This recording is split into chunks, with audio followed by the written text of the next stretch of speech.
British national newspaper quoted me in their kind of quote of the week section as saying, it would be nice one day to be remembered as something other than the woman whose husband left her in the middle of the Atlantic. And then they had the cheek to write underneath it, by Debra Searle, the woman whose husband left her in the middle of the Atlantic. So I know I'm stuck with this forever now. And you know what? I'm kind of okay with that now. And I think that's probably because, if I'm honest, Andrew getting rescued is possibly one of the best things that's ever happened to me. Because it forced me to deal with changes that I would never choose, because I never would have chosen for Andrew to get off that boat. But we're all faced with circumstances in life, aren't we, that we would never choose. A parent dying of cancer, or having money struggles, or having a miscarriage, or I could mention a million more things like that. We'd never choose for those things to happen. And we're left often, with our hope in tatters to try and find some way to pick ourselves back up and move on with life. By Andrew getting off that boat, I was forced to try and find strategies, techniques, to find a way to pick myself up and carry on. And I wouldn't have learnt that if he'd stayed on board the boat. And I know they work, because I've used them when my father died of cancer, when I've had money struggles, and when I had a miscarriage. So let me explain to you what I mean by taking you on this journey with me, which started here in this tiny little rowing boat, heading out into the middle of the Atlantic. I don't think the other competitors in this 3,000-mile race across the Atlantic particularly saw Andrew and I as a threat. And I think that's possibly because we were the only mixed-sex team in this race, but also because they learnt during this period in Tenerife that actually I'd never rowed before, so I could see why they didn't believe in us. But you see, I picked a really good partner in Andrew. He's 6'5", he'd rowed internationally. But on the first night, we had this massive storm, the waves were breaking over us and the boat was completely out of control.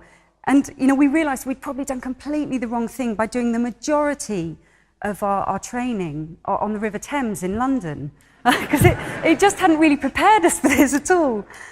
But in the chaos of that night, we made two really, really big discoveries. We discovered that I absolutely loved it. It was like the bigger the waves got, the more I seemed to love it. But we also discovered that Andrew has what's really hard to find a description for it, but it's like a really crippling phobia of open ocean. Over the next 7 days, Andrew's condition deteriorated really dramatically. And I guess I was left with no other option than feeling like I had to call for a rescue vessel. And Andrew was, incredible during this period. He was so brave. And it left me with this impossible decision, though. Do I get off onto this nice big rescue vessel when it arrives, or do I stay out here alone? And the problem was that every time I thought about that option of carrying on alone, trying to finish it for both of us, this anxiety would kind of bubble up inside me. And these anxiety bubbles were things like, what if I get attacked by a shark, or if I get run over by a big supertanker, or if I get washed out of the boat by a wave, because I'd never swim fast enough to catch up with it, and then I'd just be alone in the water. They wouldn't be coming to get me. But then the only way I seemed to be able to burst those anxiety bubbles was by running this movie in my head, this scene from the movie when Andrew was going to be rescued. And it was this moment here. And I ran this movie over and over again where I could see them sailing off. And I'd just be sat there alone in this boat, just wind and waves and sky around me. And whenever I imagined that, I got to the point where I knew it so well. I rehearsed it so many times that I actually knew it as well as I know that scene from Top Gun. Yeah, because if you've ever seen that movie, you know that film, that bit in the film where Tom Cruise is singing "You've Got That Loving Feeling" to Kelly McGillis in the bar. If you've seen that movie, you can probably picture it right now, yeah? Those incredibly white, tight trousers he was wearing. And when all the other guys kind of join in the chorus, and you can almost feel Kelly McGillis's embarrassment at the situation. I knew this scene so well that I could feel it. Now, I think the other impact that running this movie had, though, was that it was like for me when I watch a scary movie, but for the second time. Because, if you put a horror movie in and you press play and you start watching this thing, when you get to that really scary bit of the movie, you jump, don't you? It's designed to make you do that. But if you put the same DVD in again of the same scary movie and you press play and you start watching this thing, when you get to that really scary bit, you don't jump. Because you know it's coming. You're already in control of mentally and physically and emotionally how you're going to respond to that moment. That's exactly how it felt. This moment, when I looked up at Andrew on that rowing, on the rescue vessel, I knew exactly what to do. And I didn't jump at the scariness of it all, because I'd seen it all before. But I think I imagined that I run these movies now for everything. Anything and everything that I think these fear bubbles might rise up in.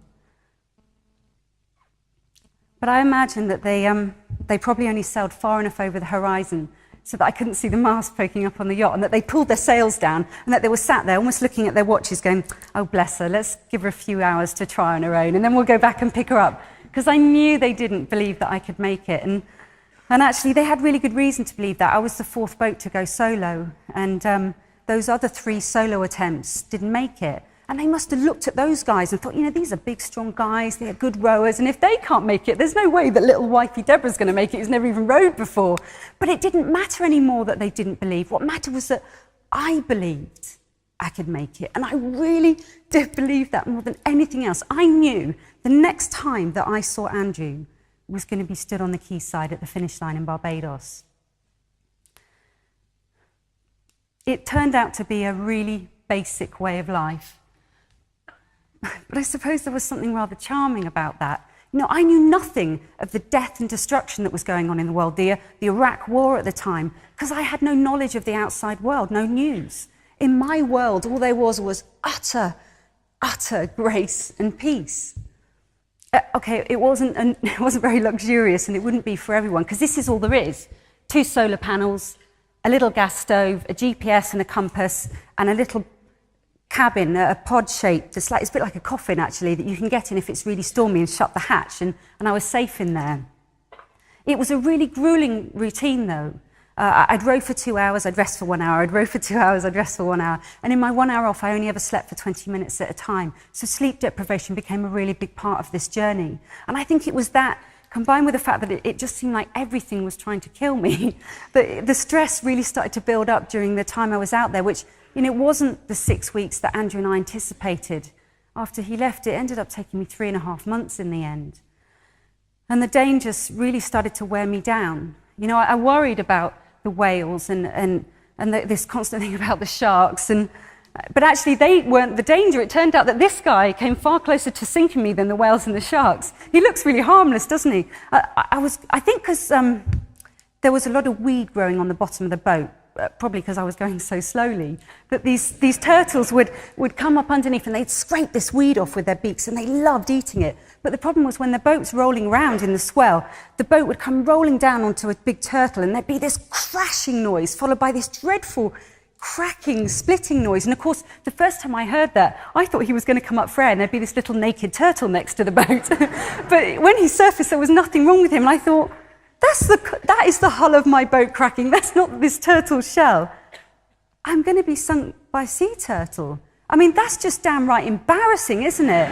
It's like if you get attacked by a shark, there's something quite cool about that. So I started pulling as hard as I could, and I could see this turtle behind me, like this. I cannot tell you how demoralizing it is to pull as hard as you can and have the slowest oceanic creature in the whole world keeping up with you. And it made me realize how slow I was going, that and the fact that most of the other guys had finished after 6 weeks. But also I'd had this really frustrating period where I'd row for maybe 3 days and make 20 odd miles. And then over one night I'd have this big headwind and be pushed back 30 miles and have to start again. What I just spent 3 days rowing. On top of that, there were a couple of hurricanes that seemed like they were trying to kill me. And actually, the shipping, they really tried to kill me. I tell you, they are not looking out for a woman in a rowing boat. No, they were terrifying. And if I'm honest, after a couple of months of this, it wore me down. I didn't want to be out there anymore. I wanted to go home. So I wrote this diary entry, and I wrote in it really honestly how hard I was finding it, and that I felt I was nearing the end of my journey. And it was being put on our team website for friends and family and supporters and sponsors to follow. And I got this phone call shortly after it went live from my twin sister, Hayley, who project manages all of my challenges. And she said, Debs, we've just read your diary. We want you to know we're not ready to give up yet. And I said, well, what do you mean you're not ready? And she said, well, it's a team effort, isn't it? And I went, no, it's not quite like that, actually, because I'm the one that's out here. And I was so angry with her, and she kept on saying, tell us the problems, we'll find you the solutions. This was a big departure for me. I'm someone who doesn't accept help easily, but I learned to ask for help in this journey, and I ask for help a whole lot more now, and it's changed the way I do everything. Because you see, they really did solve the problems. The first thing I said was, I don't want to be out here on Christmas. I want to kind of do all that stuff we normally do around Christmas time. And they said, don't worry, we're going to make Christmas happen for you. 10 days before Christmas, a yacht arrived with everything I would need on it for Christmas Day. It's the first yacht I'd seen in months, first people I'd seen in months. And, it was just perfect. They'd even put in this tiny little Christmas pudding. So I stopped rowing at Christmas lunchtime, and obviously I didn't have any turkey, but I had this chicken cuppa soup. That was like my closest flavour, so I drank that, and then I ate my little Christmas pudding, and it was just brilliant. It was the most peaceful, non-commercialised, Christ-filled Christmas that I will ever have. It was joyous. They even found a way, though, to solve this problem of the loneliness. They found a way to link from the diary page on the website to iridium.com, the satellite phone company's website. And from there, anyone with a computer could send this text message via the SAT system. And the week they sent that link up, I had over 1,000 text messages. And they weren't all from my mum either. These were people all around the world. And they were just, some of them were really inspiring and encouraging. But a lot of them actually were just funny. I'd forgotten how to laugh. And I wanted to show you my favourite funny text message that came in response to this one that Hayley sent me. So on Christmas Day, she sent me this. We can't wait to fly out to Barbados to see you in, so pull harder.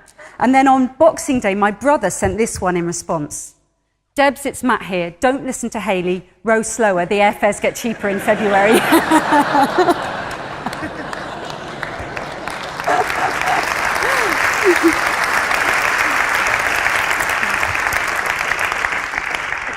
But do you know what blew me away about these text messages? Is these words, they were free. They cost absolutely nothing to say. And it really challenged me about the way I use my free words, because I've got this abundant supply that I get to choose how I use every single day, and yet how do I use them? It really challenged me to use them more positively and to use them more often, because these free words, they were like Savlon cream, they were healing, and they stopped this spread of infection that was loneliness to me out there. But it was always going to be hard to the end, because I genuinely don't think that we're designed to spend 3.5 months alone in a little rowing boat. And in those last few days, when I would find myself sitting sobbing at the oars because I couldn't handle another 2-hour rowing shift, I'd say to myself, come on, Debra, start running that arrival scene movie. Because you see, in this arrival scene movie, I could see it all. I could picture it in every single detail. Andrew would be waiting there with all my family on the quayside, and he'd reach down into the boat and pick me up and give me this massive hug. And then the next thing, I'd walk up to my mum, and I'd hold her, and And I'd always imagine as I hugged her that I'd give her a little sniff. Because you see, my mum always wears Nivea cream on her face, so there's this certain smell about my mum always. And then I'd walk up to Hayley and I'd go through what I was going to say to her and what she might say back to me. And then my brothers, I'd think about even what they'd be wearing. Like, well, Matt had those scruffy Converse on he always wears. And what is that moment going to feel like? I mean, surely that is going to be the biggest feeling of achievement I ever have in my whole life. That has got to be worth pulling on these oars for another 2 hours, because I wanted that. I wanted that to happen more than I've ever wanted anything to happen. And it could always keep the oars in motion.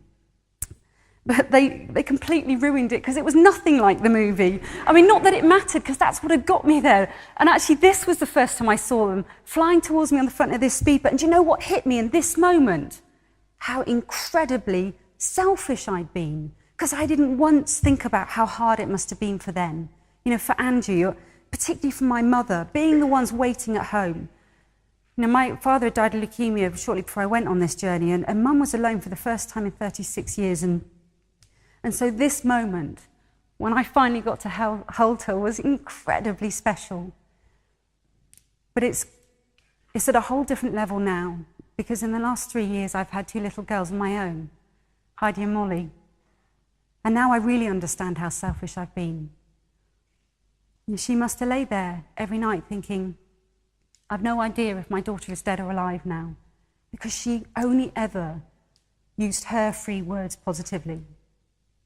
And I'm so grateful for that. This was the arrival scene moment. And the weird thing about this moment is I've never once managed to put this moment into words. I think because there aren't the words to describe a moment quite that special. So rather than try and mumble my way through it, I'm going to show you a short video of what happened instead. She crossed the finish line before dawn. In daylight, her tiny craft was dwarfed by a threatening sea. After days of often desperate loneliness, a welcome she'd never anticipated, Barbados has adopted a new heroine, and Debra couldn't contain her triumph.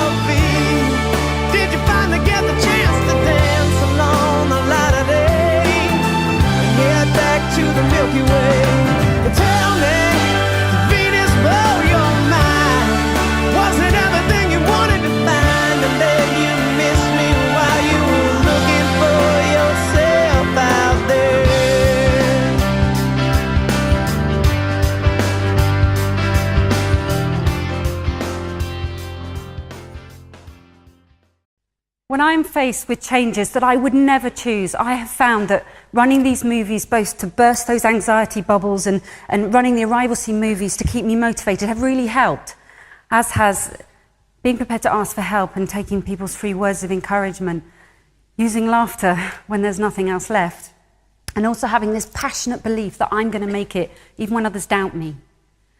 But if I had to pick just one thing and say this is the thing out there that I use the most and I still use every day now, it was something that Hayley said to me when I rang her up hysterical because I'd nearly been run over by a container ship. And she said, Debs, you've just got to choose your attitude about this. And I thought, if you were here now, I would punch you so hard for saying that. But I couldn't stop thinking about those 3 words, choose your attitude, because nothing else out there I had a choice about. I couldn't choose whether I got attacked by a shark or run over by a supertanker or blown backwards 50 miles, but I did have a choice about the way I responded to those things, and I clung on to it because it was like I just needed one thing that I can say, this thing out here, this is what I've got control of.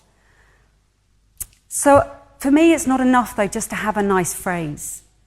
There's so many good motivational phrases out there, but unless I can put it into some practical exercise, it doesn't work for me. So I developed this little choose your attitude exercise. And my trigger to remind me to do it was stuck on those blue arrows. Choose your attitude, it says. And I'd sit by that at breakfast time and I'd say out loud, come on, Debs, choose your attitude. Which one is it going to be today? And I'd make myself pick one. But it had to be a positive one because negative ones were banned from the boat. And so I'd come up with Today's attitude is one of optimism, or something, like that. And then the next bit of my Choose Your Attitude exercise was I had to list all the reasons why I had to be optimistic. Like, maybe I'll do more miles on this 24 hours than I've done on any other day, or I might see some incredible marine life I haven't seen before. And genuinely, by the end of breakfast, I'd feel quite optimistic. Because you see, I had a trigger to remind me to do it. I don't have the boat anymore, so I've got new triggers now, depending on where I'm working. If I drive to work, when I lock my car and press the key fob, it goes beep, beep. And when I hear that noise, that's my trigger to ask myself the question, come on, Debs, which one is it today? And to go through my Choose Your Attitude exercise. Because I believe it made that much difference out there. And I suppose I can't help believe that of everyone. So let me ask you, what would your trigger be? Because I'm convinced, absolutely convinced, that when it comes to dealing with changes that we'd never choose, if we can choose the right attitude, there is real hope and the possibility to achieve even the biggest of hurdles. Thanks very much.